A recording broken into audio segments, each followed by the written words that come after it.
Hello again and welcome back to our course on Excel 2019 Advanced. In this section we're going to take a look at depreciation, and in business in particular, if an organisation buys a piece of equipment, it will normally be the case that they will plan for that piece of equipment to have a certain life and a certain value at the end of the life, and rather than show the cost of the equipment at the point of purchase, they will normally write off the cost of the purchase over the life of the equipment. Now, in order to demonstrate this, we're going to consider we've bought a piece of equipment and it's cost $100,000. That's the figure you can see there in C2. And we know that at the end of the useful life of the equipment, we can count on a salvage value of $20,000. And we can expect to write off that piece of equipment over 5 years. Now, when it comes to calculating the value of that equipment, and in particular the depreciation in value over that time, there are a number of different ways of calculating it. And the simplest way of calculating depreciation is the straight line method, whereby basically what we say is the amount of depreciation over each of those 5 years, in this case, would be the same. Now, of course, it's pretty straightforward mental arithmetic to work out what the depreciation over those 5 years would be, but we're going to use an Excel function to help us out with that.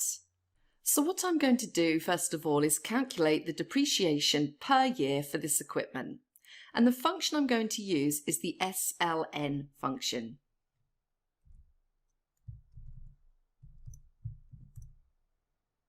Note there the arguments cost, salvage, and life.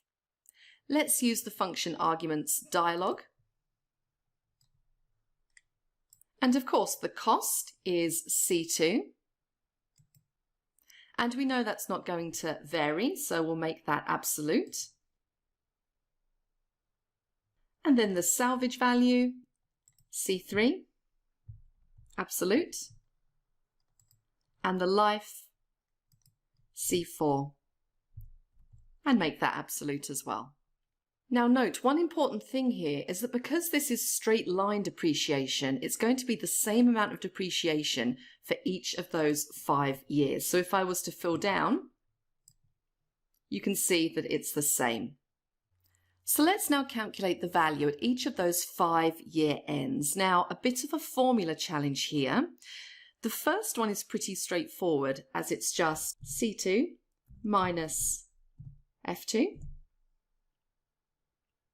The next one, on the other hand, is a little bit more complicated. We need to do C2 and make that absolute minus F2 plus F3. So that's getting a little bit messy, isn't it? So really what we need to do for G3 is to calculate the total depreciation so far. So I'm going to replace the F2 plus F3 by the sum function from F2 to F3.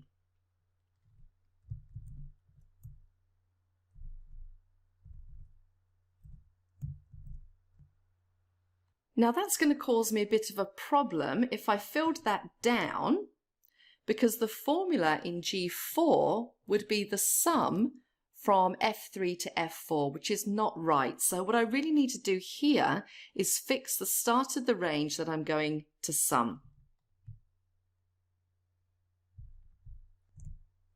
And now if I fill down, that looks to be correct. And of course I can apply the same principle in G2.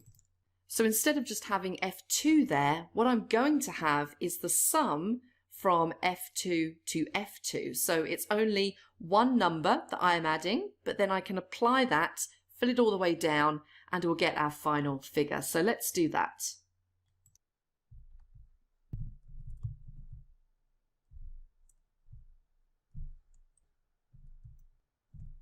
And fill down.